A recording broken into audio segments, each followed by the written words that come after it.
Roma, hace 2000 años, fue la primera megaciudad de la antigüedad. En un mundo en el que pocas ciudades tenían más de 10.000 habitantes, en Roma vivían más de 1 millón de personas.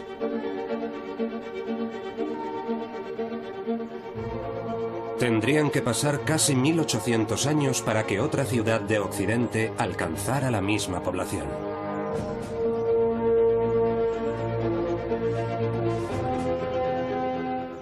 ¿Cómo la gestionaban sin todas las tecnologías de las que dependen nuestras ciudades modernas? Transportes, comunicaciones, energía. ¿Cómo conseguían comida y bebidas suficientes para toda la población? ¿Cómo la alojaban? ¿Cómo mantenían la ley y el orden? ¿Cómo hacían que esta gran ciudad funcionara? Hoy voy a mostrar cómo Roma superó a todas las ciudades que habían existido hasta entonces y cómo superó muchos de los retos a los que se enfrentan las megaciudades actuales. Conseguir que una ciudad de 1 millón de habitantes funcionara en las condiciones de la antigüedad era un reto enorme.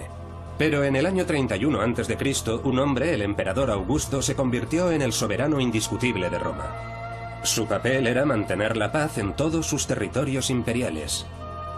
Pero si Augusto no podía gobernar la capital, tampoco podría gobernar un imperio. De forma que para estar a la altura del desafío, estableció un nuevo modelo de cómo organizar una ciudad.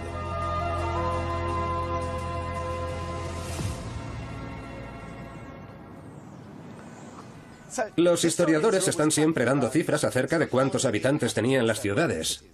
¿Cómo lo saben?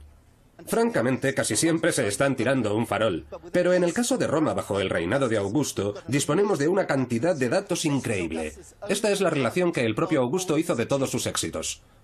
Augusto estaba obsesionado con los números. Cuántas victorias había conseguido, cuántas ciudades había fundado, cuántas leyes había aprobado. Y le encantaba contar ciudadanos. Censum populi. Yo hice un censo del pueblo. Se refiere, por supuesto, a todos los ciudadanos del imperio. Afortunadamente, en el caso de Roma, él también contó el número de habitantes de la ciudad, porque esos eran unos ciudadanos privilegiados. Él regalaba dinero en metálico. Como dice aquí, en ninguna ocasión doné dinero a menos de 250.000 personas. Y en una ocasión doné a 320.000 personas. Casi 1/3 de 1 millón de personas. Y esos solo son los ciudadanos varones adultos. ¿Dónde están las mujeres? ¿Dónde están los niños? ¿Dónde están los esclavos? ¿Y dónde están los inmigrantes? Está claro que tenemos que multiplicarlos. 1 millón es la cifra más habitual que se suele calcular para la población de Roma. Siendo honestos, ese es el mínimo. En mi opinión, podríamos estar hablando de 1,5 millones de personas. Es una cifra absolutamente descomunal para la antigüedad. Hubo otras grandes capitales antes de Roma. ¿Cómo pudo esta ciudad conseguir lo que las otras no pudieron? Tal vez la competidora más evidente fue Atenas. De hecho, la Roma de los primeros tiempos comenzó a desarrollarse al mismo tiempo. Las dos ciudades compartían una misma y poderosa idea: la ciudadanía. SPQR. Senatus Populusque Romanus, el Senado y el pueblo de Roma. Esas eran las iniciales del poder del conjunto de los ciudadanos. Populus Romanus, los ciudadanos de Roma. En la antigüedad, ese era el símbolo de su poder y de su orgullo cívico. Fue recuperado en el Renacimiento, cuando Roma se convirtió en una ciudad independiente y ha llegado hasta nuestros días como el símbolo de una ciudad gobernada por sus ciudadanos y para sus ciudadanos. Pero en la antigua Roma, con una población que no cesaba de crecer, esa forma de dirigir una ciudad-estado ya no era suficiente para hacer que la capital funcionara. Cuando Roma se fundó en el año 753 a.C. y probablemente durante los siguientes 500 años, Roma fue una ciudad-estado, igual que cientos de ciudades-estado en el mundo griego, las polis. Las polis estaban gobernadas por sus politai, sus ciudadanos. Roma tenía sus quibes, era una quivitas, e igual que Grecia nos legó la palabra política y todo lo relacionado con ella, el latín nos dejó ciudadano, ciudad cívico, civil e incluso civilizado. De forma que Roma estaba gobernada por sus quibes, sus ciudadanos reunidos en el foro, un espacio abierto en el centro de la ciudad. Pero en el año 200 a.C., Roma comenzó a expandirse rápidamente, y a medida que se convertía en un imperio, cada vez resultaba más difícil dirigirla como una ciudad-estado. Y abreviando una historia tan complicada, la respuesta fue una nueva forma de poder militar: el emperador. Y los emperadores construyeron ese palacio en lo alto del Palatino, y desde allí dirigirían Roma. Pero no podían hacerlo sin sus ciudadanos, no podían ignorar a sus ciudadanos, y una de las mayores preocupaciones de los emperadores era mantener contentos a sus ciudadanos. ¿Cómo podían proporcionarles comida suficiente? ¿Cómo podían asegurar un buen suministro de agua? ¿Cómo podían mantener la ley y el orden? Es mucho más fácil ver cómo funcionaba Roma para sus ciudadanos que Atenas, porque han sobrevivido más infraestructuras antiguas. No existe ningún mapa antiguo de la capital griega. En cambio, existe un documento extraordinario que revela cómo los romanos diseñaron su ciudad para alojar a una enorme y creciente población.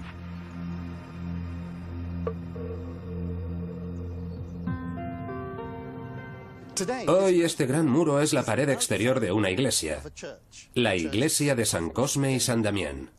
En la antigüedad era la pared interior de un gran palacio imperial. Y sobre esa pared había algo fantástico, un mapa de la ciudad de Roma. Estaba hecho con losas de mármol. Aún es posible ver los agujeros para sujetar las placas. Y ese plano cubría toda la pared. En él se describía la ciudad de Roma con gran detalle. Aunque esas placas nos han llegado muy deterioradas y partidas, solo nos queda una décima parte del plano. Pero es suficiente para que podamos reconstruir con gran detalle el callejero de la antigua Roma. Una de las cosas más fascinantes que podemos ver en ese plano de la ciudad de Roma es que, en muchos puntos, las calles se corresponden exactamente con calles que siguen existiendo hoy.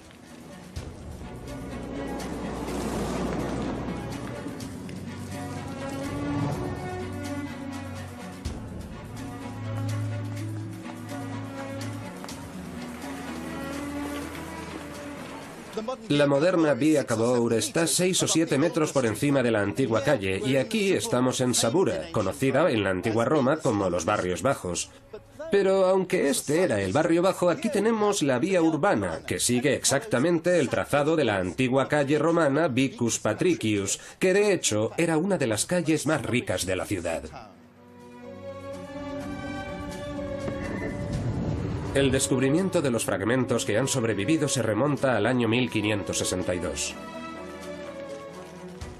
Pero 4 siglos después, los investigadores aún siguen intentando encajar las piezas de este vasto rompecabezas.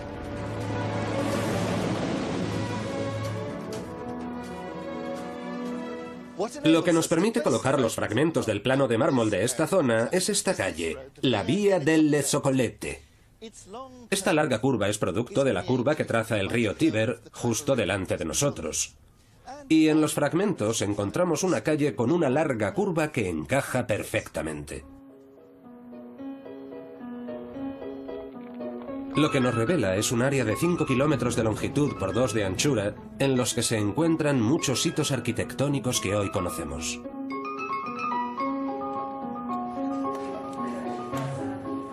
Aunque en nuestros días las calles son cartografiadas y controladas por las autoridades con más precisión, aún sigue siendo un reto hacer funcionar las ciudades densamente pobladas con los mismos problemas que tenemos hoy, como un tráfico terrible.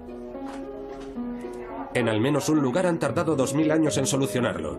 El actual alcalde de Roma, que acaba de cerrar al tráfico las calles que rodean el Coliseo, nos lo explica. Estaba negro a causa de la polución. Costó 25 millones de euros limpiarlo. Y ahora se ven las piedras tal y como estaban hace 2000 años. Para nosotros, una de las cosas más interesantes es que ya entonces los romanos tenían los mismos problemas. Julio César cerró el foro al tráfico, ¿verdad? Exacto, y... ¿Se considera el nuevo Julio César? No. La antigua Roma, como la Roma moderna, estaba densamente poblada. Y eso se reflejaba no solo en su tráfico, sino en todos los aspectos de la vida. Tenía un foro. Tenía piazzas con tiendas. Y por supuesto tenía viviendas. Para ayudarme a llenar los huecos sobre cómo y dónde vivían los romanos de la antigüedad me acompaña mi colega de Cambridge, Tiziana D'Angelo. Supongo que tenemos que agradecerle a Mussolini que despejara este espacio. Sin trenes ni autobuses, la población de Roma se concentraba en el centro. Para resolver el problema de la vivienda para más de 1 millón de personas, los romanos construyeron en vertical. Este es un antiguo bloque de viviendas o insulae. Creo que es sorprendente, porque bajo el nivel actual del suelo hay 2 plantas más. Y no olvides las 3 plantas superiores. Sí, 5 plantas en total en un edificio de pisos de la antigua Roma. De 2000 años de antigüedad. Es un ejemplo de cómo hacer viviendas para una población muy densa en el corazón de la ciudad, ¿verdad? Hay que pensar que este bloque de viviendas podía acoger hasta 200 personas, como miles de edificios más en los que vivía la creciente población de Roma. Lo que más me gusta es que esto no solo es un trozo de arqueología, es un trozo de historia viva. Aquí vivió gente hasta 1932. Las insulae a menudo eran descritas como lugares oscuros, pequeños y miserables. ¿Pero eso es realmente cierto? Esto parece una unidad, un apartamento. Sí, bueno, aquí hay unas cuantas iguales. De hecho, hay 4 seguidas. Vale, tenemos 4. Sí. Y hay 5 plantas en total. Esto es una vivienda estándar. No está mal de tamaño, ¿no? No es pequeña. No. Es bastante amplia. ¿Cuánto mide? 4 metros por 9. ¿36 metros cuadrados?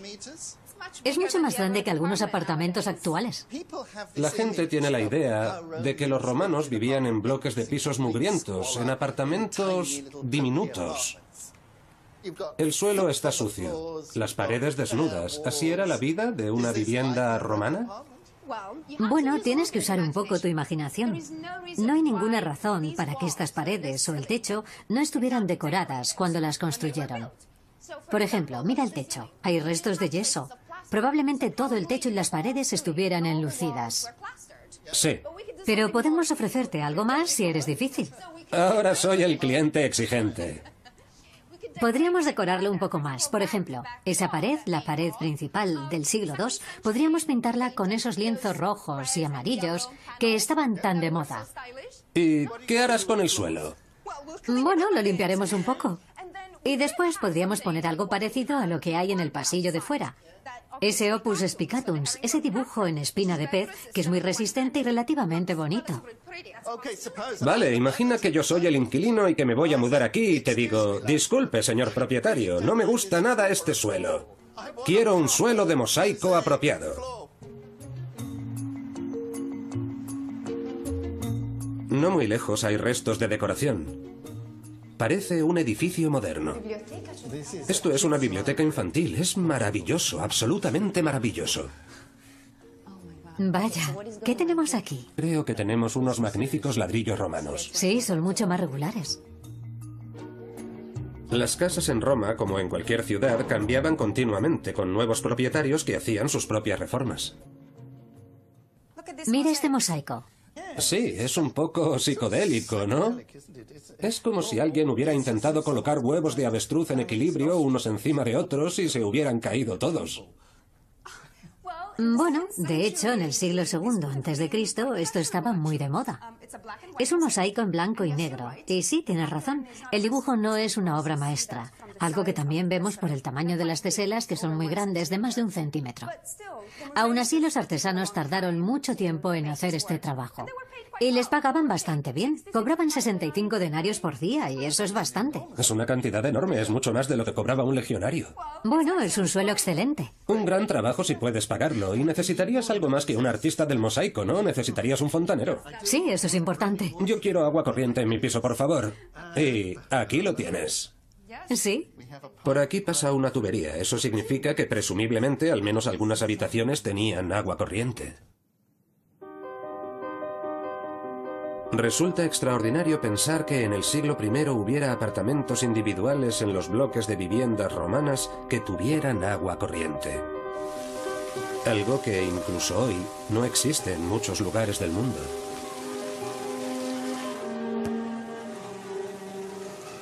No hay nada tan importante para la salud de una gran ciudad como el agua limpia.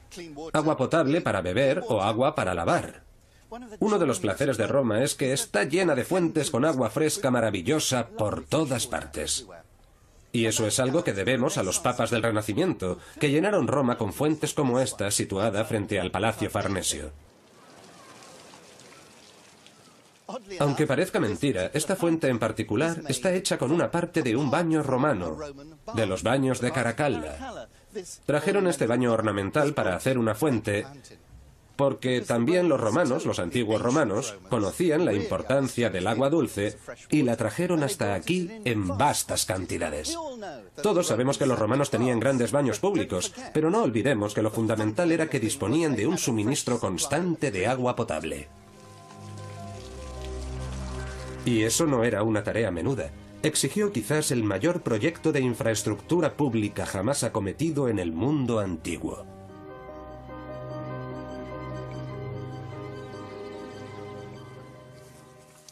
Los acueductos son uno de los signos más claros del crecimiento de la población de Roma.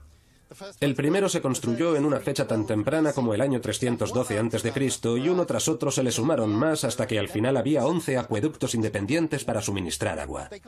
El agua llegaba desde el sur de la ciudad, por lo general de los montes albanos justo al sur, de origen volcánico, por lo que sus aguas no eran tan buenas, así que decidieron ir más al sur, hasta las colinas calizas de los Apeninos. Y eso significaba exprimir su tecnología para construir acueductos extremadamente largos. Este acueducto en particular, construido por el emperador Claudio, tiene 72 kilómetros de longitud. Y es una proeza extraordinaria de la ingeniería traer agua desde 72 kilómetros sin usar bombas. Eso significa que tienes que hacer que se vaya inclinando lentamente, poco a poco. Y eso implicaba construir grandes arcos para cruzar los valles. A veces construían túneles bajo las montañas. Y no solo es una hazaña extraordinaria de la ingeniería, también es una proeza extraordinaria de organización. Casualmente tenemos un trazado obra de un tal Frontinus. Era un general romano, de hecho fue el general que conquistó Gales y que después de acabar con unos cuantos bárbaros, regresó a Roma y organizó los acueductos. Y siendo como era un hombre extraordinariamente eficiente, describió con absoluto detalle todos los acueductos, su longitud exacta, cuántos litros de agua llevaban, cuántos hombres trabajaban en los equipos de mantenimiento, etc. Ahí se ve la enorme maquinaria administrativa que había detrás del suministro de agua potable de la ciudad de Roma.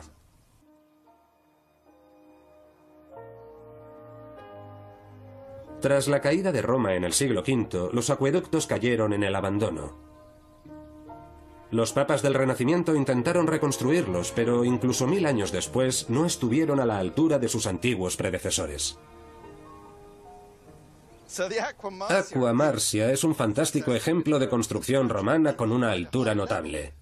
Y esto de aquí es Aqua Felice, una especie de tubería de hormigón, que es lo mejor que los papas supieron hacer. Aquí está su nombre, Aqua Felice. Estaban tan orgullosos de su obra que pusieron una pequeña placa de mármol.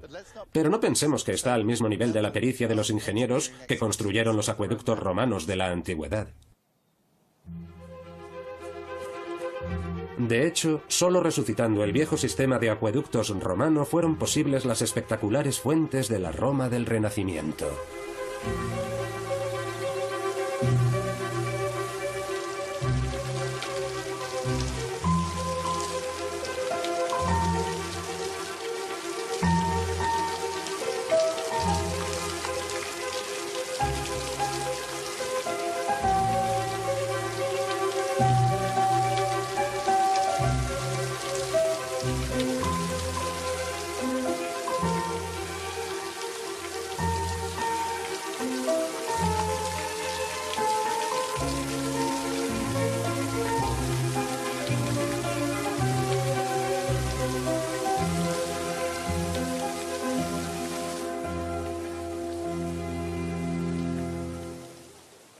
Por la mañana el campo de Fiori es un mercado de flores y verduras, y por la noche es el sitio al que todo el mundo viene a beber. En la antigüedad era donde estaba el gran teatro de Pompeyo, algo que se ve muy claramente en el plano de mármol de Roma. Hay una cosa más que me interesa mucho de este lugar, y es la tienda que vende el mejor salami de Roma. De hecho, voy allí ahora mismo.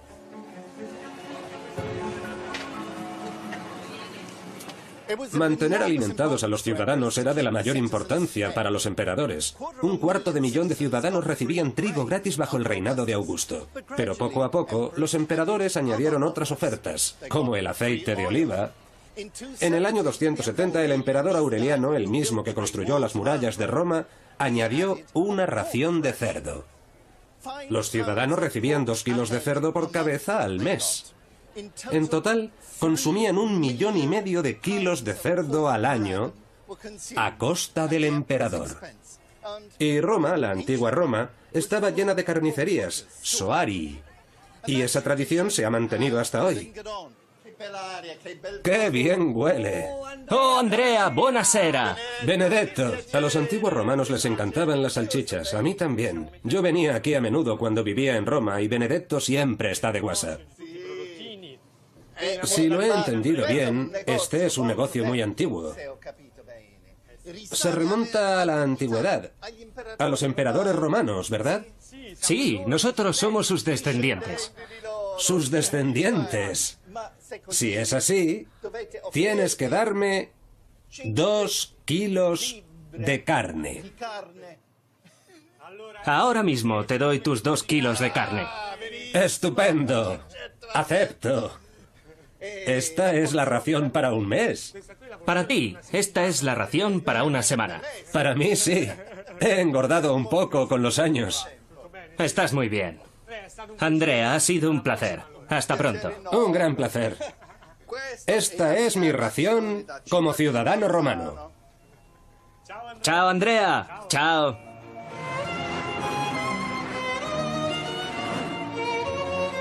A solo 5 minutos andando de aquí y marcados en el plano de mármol estaban los muelles de la ciudad antigua. Era una zona de almacenes, tiendas y viviendas particulares, como lo sigue siendo hoy.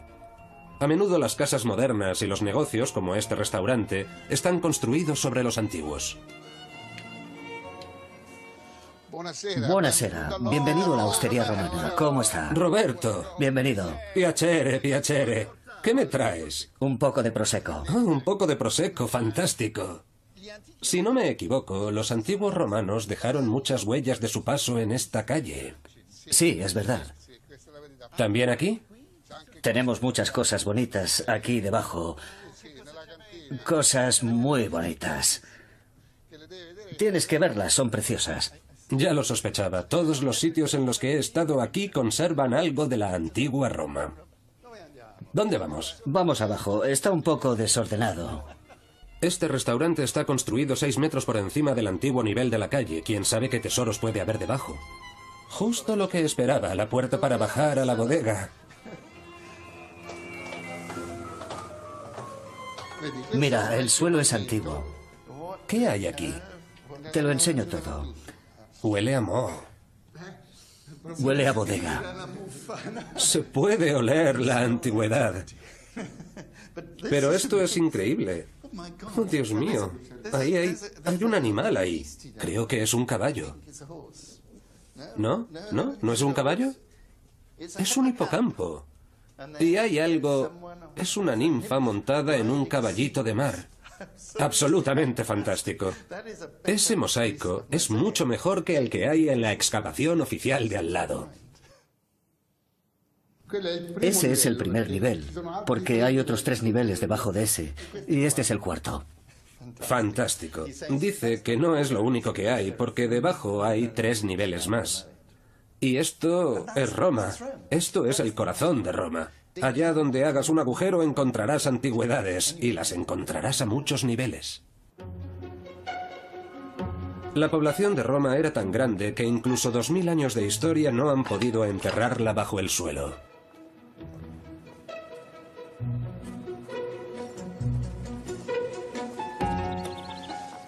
Bueno, aquí estoy, encima de un gigantesco vertedero romano. Un antiguo vertedero romano.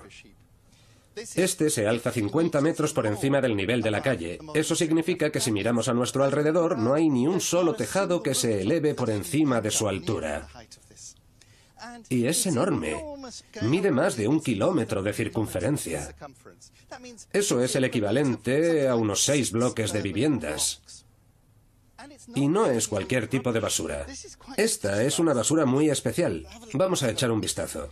Está formada totalmente por esto: los fragmentos de terracota de unos recipientes llamados ánforas. Se calcula que esta colina está formada por unos 50 millones de ánforas. Sabemos muchísimas cosas sobre las ánforas romanas. Son inconfundibles. Las hay de todos los tamaños y formas y llegaban desde todos los rincones del Mediterráneo. Y los arqueólogos las han estudiado. Y lo que hay que saber... Esto es un trozo de la base, pero es mejor coger uno de estos. Bien, esto es el borde, y con esto sabes las dimensiones del ánfora. O buscas un asa, esta está muy bien, y las puedes identificar. Los arqueólogos dicen que casi todas las que hay aquí procedían de España, del sur de España, de la Bética, y que todas contenían aceite de oliva. ¿Y para qué necesitaban esa cantidad prodigiosa de aceite de oliva? Después de todo, existe un límite para las ensaladas que uno puede comer. Pero no era solo para cocinar, también para la iluminación. No tenían electricidad, tenían unas pequeñas lámparas que llenaban con aceite de oliva. Y también lo usaban para lavarse. No había jabón, así que para lavarte te ponías aceite por todo el cuerpo y luego lo raspabas. Por eso necesitaban cantidades enormes de aceite de oliva. Nuestro vertedero se encuentra en una gran curva del río Tíber. Casi puede verse desde aquí, donde están aquellos árboles. Y nos rodea y sigue hasta allí. Y toda la zona que está a nuestros pies estaba llena de almacenes, igual que por el otro lado. Este material, estas ánforas de aceite de oliva, probablemente llegaban desde Orea Galbae, los almacenes de Galba, que también aparecen señalados en el plano de Roma. El río Tíber fluye a través del corazón de la Roma moderna igual que lo hacía en los tiempos antiguos. Pero hay grandes diferencias entre el río de entonces y el de ahora. Hoy el Tíber está flanqueado en sus dos orillas por enormes diques. Se construyeron a finales del siglo XIX para acabar con las inundaciones en la ciudad. En la antigüedad no había diques y tenían graves problemas con las inundaciones, pero también utilizaban el río. En la antigüedad el río bullía de actividad. Había barcos subiendo y bajando, y ahora no se ve un solo barco en el Tíber. Había centenares de barcos transportando mercancías, grano, vino, aceite y, por supuesto, bienes de lujo, hasta los almacenes que había a lo largo de toda la orilla del río. Pero para que Roma funcione con 1 millón de habitantes, el río Tíber solo podía funcionar como parte de un sistema de transportes mucho más grande. Con Roma expandiendo su comercio para alimentar a una población en continuo crecimiento, se establecieron centros para gestionar la enorme cantidad de productos importados destinados a la capital.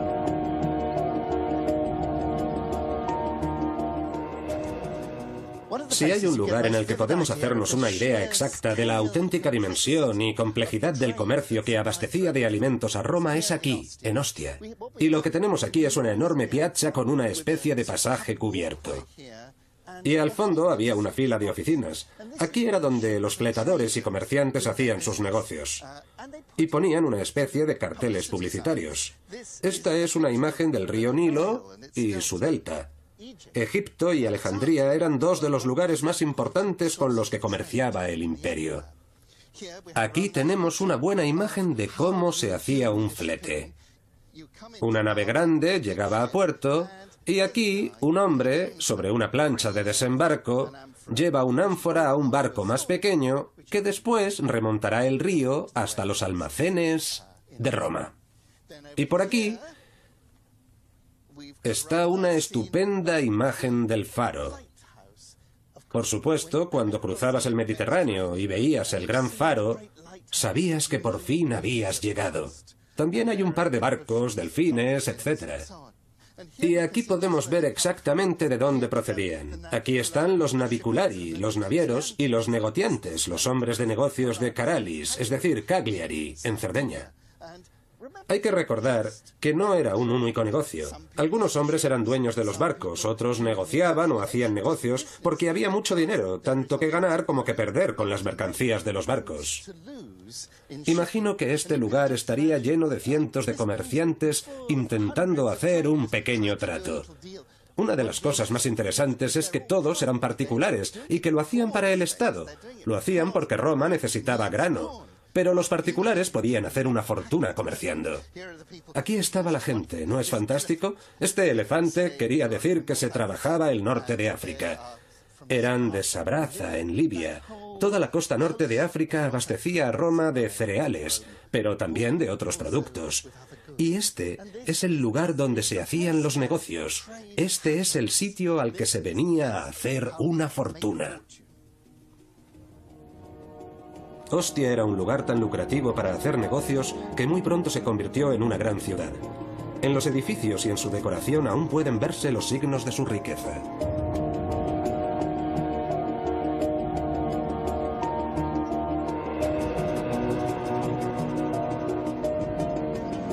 Pero la riqueza y el comercio global que en el siglo I tenían a Roma por destino hicieron que Ostia se quedara pequeño. La antigua Roma tuvo que adaptarse y siguió expandiéndose. Y a 2 kilómetros al norte de Ostia se embarcó en la construcción de una infraestructura colosal para alimentar a su pujante población.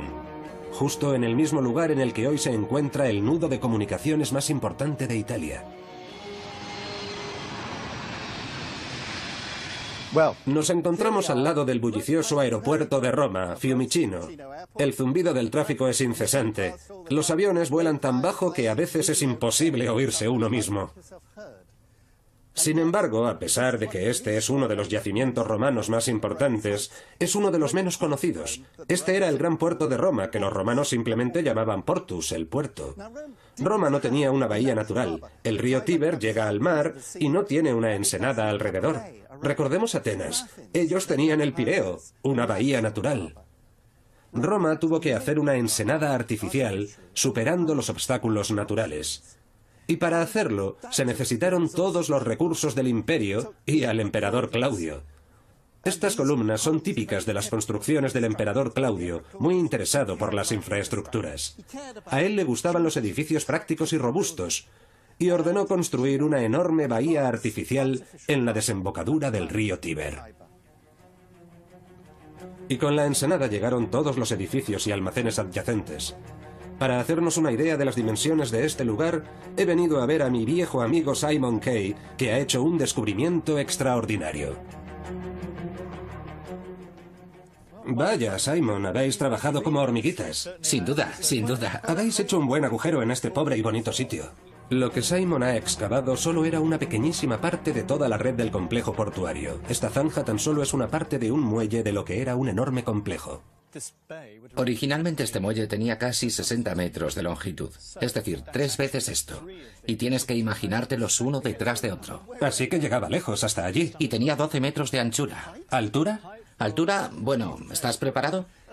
Este edificio se alzaba un máximo de 18 metros, aproximadamente hasta allí arriba. Hasta la copa de los árboles. Sí, era realmente gigantesco. Estaba hecho para que fuera visto como una demostración de lo que los romanos eran capaces de hacer, construyendo una fachada que reflejaba el poder de Roma y que al mismo tiempo era muy funcional. Lo que estamos viendo tan solo es un tercio de uno de los muelles. Hay que pensar que ese edificio de 18 metros de altura solo era una pequeñísima parte de un complejo en el que podían atracar al menos 500 barcos. Eso nos permite hacernos una idea de la extraordinaria escala con la que se construyó este puerto. El impresionante complejo ocupaba unas 350 hectáreas, en parte de las cuales ahora se encuentra la casa señorial del duque Sforza Cesarini, que se siente estrechamente unido con su pasado romano. ¿Es muy importante para usted, personalmente, conservar las antigüedades romanas? Mucho. Yo me eduqué en la sensibilidad hacia la historia y en el hábito de vivir junto a objetos del pasado. Considero que es mi deber protegerlo, conservarlo, mejorarlo y darlo a conocer. Sí, para mí es muy, muy importante. Claudio construyó Portus porque Ostia se había quedado demasiado pequeña para Roma, pero el comercio crecía tan rápido que Trajano tuvo que ampliar de nuevo el puerto en el siglo II y construyó una nueva dársena de 3 hectáreas. Se sabe que tenía la forma de un gran hexágono para aprovechar al máximo el espacio de atraque para los barcos. Pero desde el suelo es muy difícil hacerse una idea. Solo hay una forma de comprobarlo.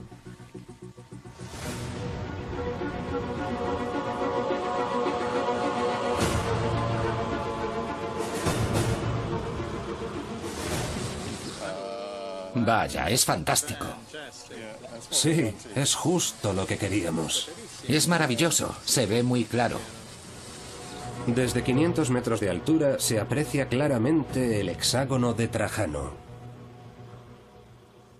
Afortunadamente para nosotros, el emperador Claudio dejó aquí su sello, en esta inscripción, en la que se explica un poco lo que él pretendía cuando construyó su gran puerto. Como todas las inscripciones imperiales, comienza con su nombre en letras enormes, Tiberio Claudio, hijo de Druso Julio César, y luego una larga retahíla de títulos que ocupan un par de líneas. Y después explica lo que pretende. Fossis ductis, excavo canales en el Tíber para mejorar mis trabajos en el puerto. Y haciéndolo, añade, llevándolos hasta el mar, he salvado a la ciudad de Roma del peligro de las inundaciones. De forma que él consideraba sus trabajos de ingeniería como un todo. No solo hizo un puerto, también conectó el puerto con la ciudad mediante canales, y esos mismos canales servían para proteger la ciudad del riesgo de inundaciones. Como este canal, conocido como Fiumicino o Riachuelo, que da su nombre al cercano aeropuerto de Roma. Y aunque fue construido en los tiempos de Claudio, sigue funcionando a pleno rendimiento. E incluso 400 años antes de que se terminaran estos canales, los romanos ya habían comprendido la importancia de drenar su ciudad. Uno de los pasos vitales para convertir Roma en una ciudad a partir de un grupo de aldeas fue construir un gran sistema de drenaje, la cloaca máxima. Los primeros asentamientos estaban en lo más alto de las colinas, la colina del Palatino, la colina capitalina, y entre ellas había una enorme ciénaga, un río que se inundaba y se extendía. Para llegar de una colina a otra tenían que usar una barca. Y fue uno de los primeros reyes de Roma, se puede decir que un tirano, Tarquino, quien, como todo el mundo sabe, creó la cloaca máxima, la alcantarilla mayor de Roma. Lo que hacía la gran alcantarilla era drenar los pantanos y desecar una gran área, que luego se convertiría en el foro, el corazón de la ciudad. Pero muy pronto la cloaca máxima empezó a servir para otros propósitos y progresivamente se empezaron a arrojar todo tipo de cosas hasta que se convirtió en la alcantarilla mayor de Roma. ¿Qué es todo esto? Vale. Caramba. A ver... ¿Hay otra manga? Hay otra manga. Es muy pequeño. Bueno. Esto mantendrá la mierda a raya. La cloaca recorre casi 1,5 kilómetros de norte a sur bajo el suelo, atravesando la moderna y antigua ciudad de Roma. El escritor griego Estrabón dijo que la cloaca era tan grande que por ella podía pasar un carro cargado de heno. Y no lo pongo en duda, es inmensa. He venido a conocer al director del equipo de arqueólogos que cuida de la cloaca, el doctor Luca Antonioli. Ah, el emperador Domiciano. El emperador Domiciano. ¿Estamos justo debajo del foro? Ahora estamos bajo el foro de Nerva. ¿La obra está hecha con ladrillo? Hay una parte de bloques de piedra, otra de ladrillo, y la bóveda está hecha de cemento. Aún se pueden ver las marcas del encofrado de madera que usaron. Lo que más me gusta del cemento romano es que este lo pusieron en el año 100 más o menos y aún sigue siendo sólido y útil. Sigue funcionando como el alcantarillado actual de Roma y no necesita ninguna reparación. Es extraordinario. La cloaca máxima sobrevivió mientras el resto de Roma se desmoronaba. Con el tiempo, a medida que la grandeza de la ciudad desaparecía y las nuevas casas de la Roma tardía cubrían el foro, la cloaca cayó en el olvido. La cloaca quedó sepultada y obstruida completamente con todo tipo de escombros. En el siglo XVI se construyó un nuevo alcantarillado justo encima, siguiendo el mismo trazado. Ah, sin saberlo. Sin saber que debajo había otro. Construyeron un nuevo alcantarillado porque no sabían que este estaba debajo. Y no fue hasta el siglo XIX, cuando Roma se convirtió en la capital, cuando se redescubrió y reactivó el gran alcantarillado de la Roma antigua. El alcantarillado de Roma, como sus acueductos, fue un intento de mejorar la salud pública de una ciudad que había superado el 1.000.000 de habitantes. Pero la vida diaria no era el único reto. También lo era la muerte y el problema del entierro. Puede que esto solo parezca el cobertizo de un jardín, pero hay mucho más de lo que se puede ver a simple vista. A partir del siglo II a.C., la cremación se hizo cada vez más popular para los funerales. No es de extrañar si consideramos el aumento de la población y escasez de espacio. Debo decir que esta es mi tumba romana favorita. Se la conoce como el columbario de Pomponio Hilas. Sí, como hemos visto cuando bajábamos las escaleras. Pero, ¿era Pomponio el propietario de esta tumba? No, ¿verdad? No, obviamente no. Hay un hermoso mosaico con su nombre y grifos en torno a una lira. Es precioso, pero está bastante claro que él fue una de las últimas personas que fueron enterradas aquí. La primera tuvo que ser esta, ¿no? O la primera pareja, porque aquí están un hombre y su esposa. Además ocupan el lugar preeminente. Sí. No está junto a la escalera, sino en el muro principal. Y ellos mismos encargaron este hermoso y gran nicho. Y él y su esposa están retratados en la pared. Y fíjate en el material. Parecen urnas funerarias de alabastro, que eran muy caras. Sí, costaban mucho. Sí, porque probablemente ellos pagaron todo esto y se ocuparon de la decoración del techo y también del frente. Porque el estilo es similar. Así que debemos suponer que estas personas, bueno, que él hizo una fortuna, aunque no fuera un aristócrata romano, ¿no?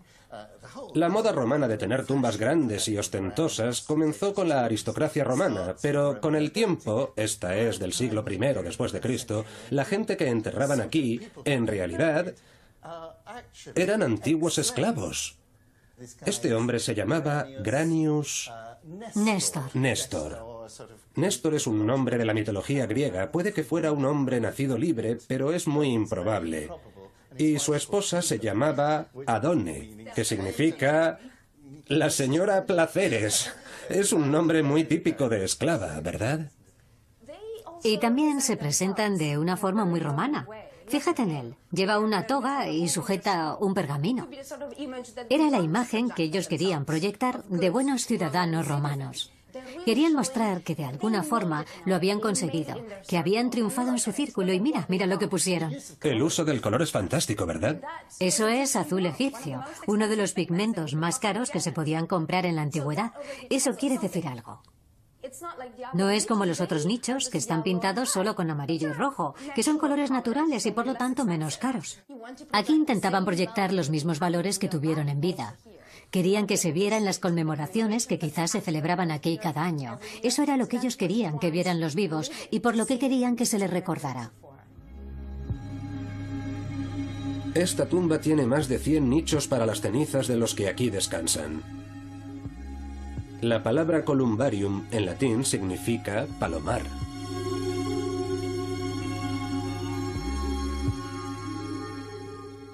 Ellos vivieron en una ciudad densamente poblada. Había decenas de miles de personas como ellos, y ni siquiera podían soñar con tener una tumba solo para ellos. La construyeron con montones de nichos para otras personas. Es un poco como un bloque de Insulae, ¿verdad? Todos amontonados. Amontonados y apretados como sardinas porque es una ciudad superpoblada. Vives amontonado en bloques de apartamentos y mueres amontonado en columbaria.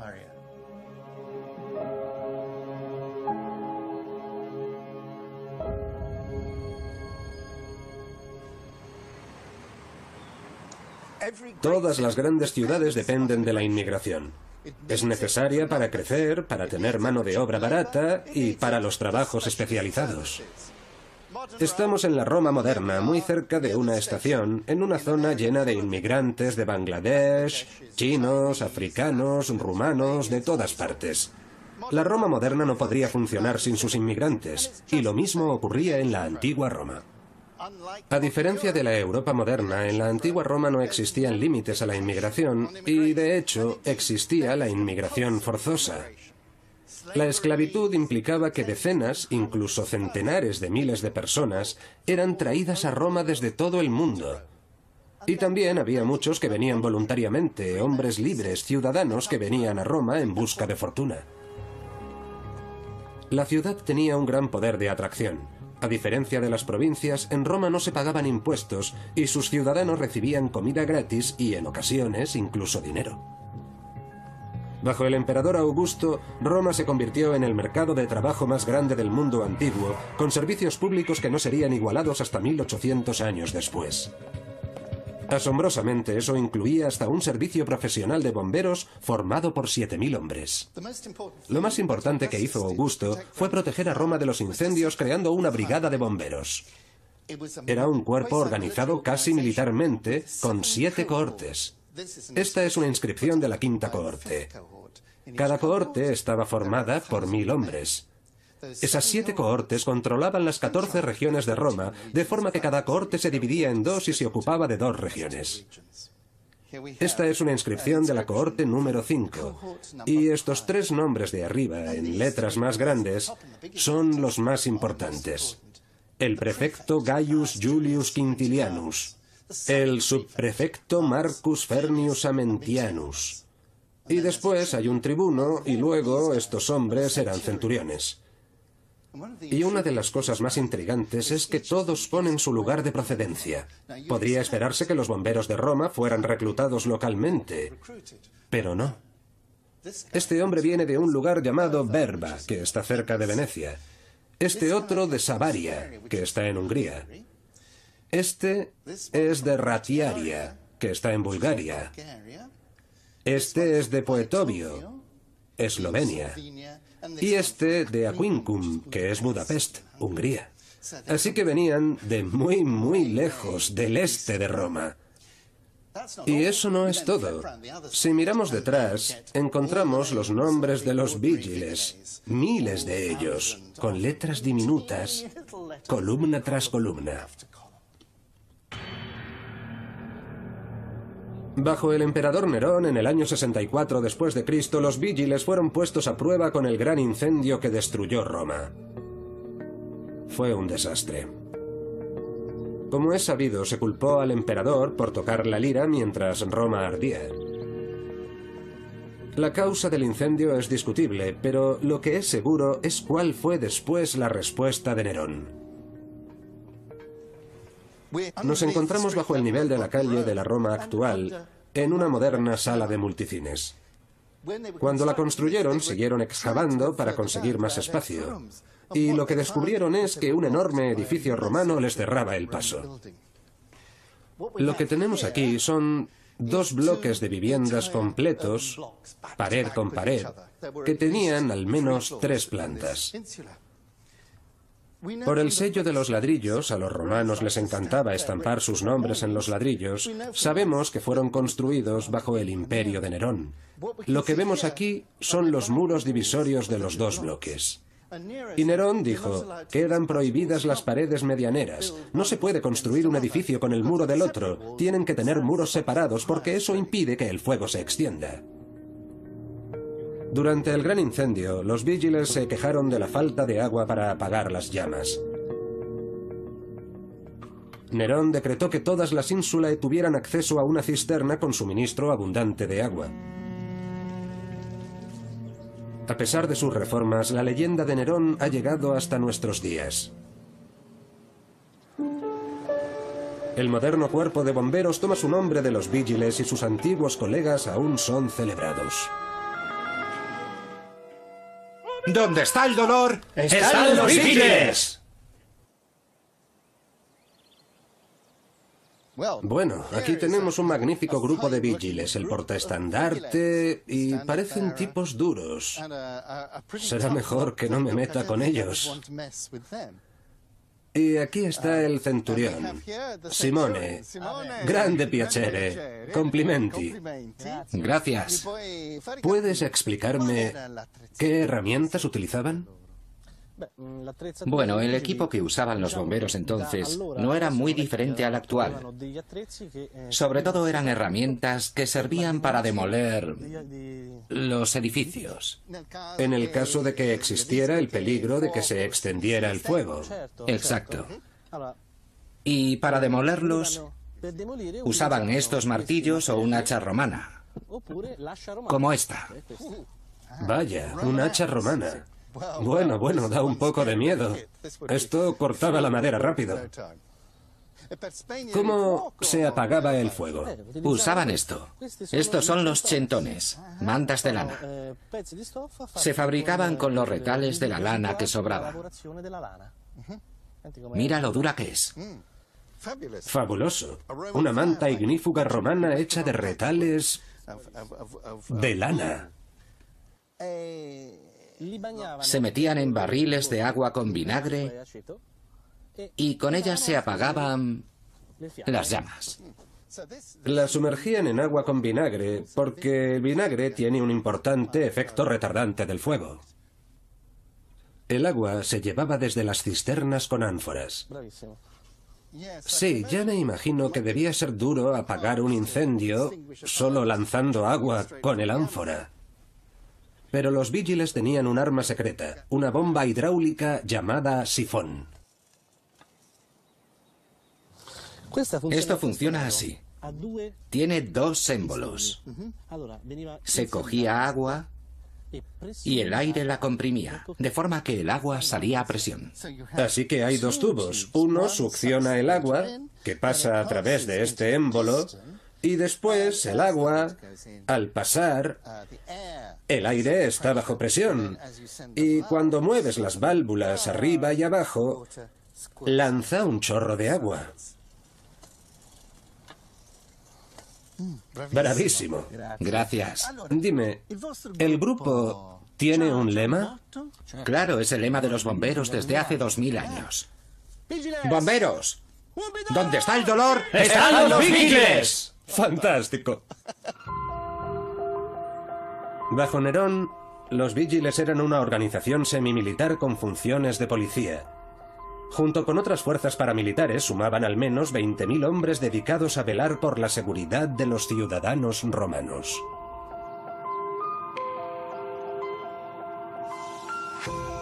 Los principios de la vigilancia siguen siendo los mismos en la Roma moderna, aunque la tecnología ha cambiado. Un circuito cerrado de televisión realiza muchas de las tareas de vigilancia que antaño hacían los Vigiles. Pero aunque los antiguos romanos no tenían planos digitales, sí comprendían la organización que, como en muchos otros ámbitos de la vida romana, era clave para que su ciudad funcionara. La única casa privada marcada en la forma urbis era la residencia del prefecto de la ciudad, el hombre responsable de las fuerzas de la ley y el orden en Roma. Es muy posible que el documento que nos ha ayudado a comprender el plano de la antigua Roma estuviera, de hecho, expuesto en el despacho del jefe de la policía. Ya bajo el reinado de Augusto, Roma había alcanzado el 1.000.000 de habitantes y probablemente se mantuvo más o menos en el mismo nivel durante los siguientes 300 e incluso 400 años. No fue hasta que el poder imperial romano se derrumbó cuando la población también cayó. Y a mediados del siglo VI puede que se hubiera reducido a la exigua población de 30.000 habitantes. Y ninguna ciudad en Europa volvería a alcanzar el 1.000.000 de habitantes hasta comienzos del siglo XIX. Ahora lo vemos.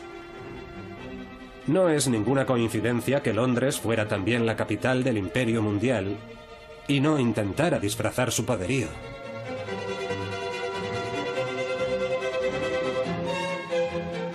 Pero Roma alcanzó el 1.000.000 de habitantes cuando la población mundial solo era una fracción de la población de la era moderna y sin transporte motorizado, gas o electricidad. Hoy vivimos en un mundo de megaciudades, pero Roma sigue siendo la inspiración de todas ellas.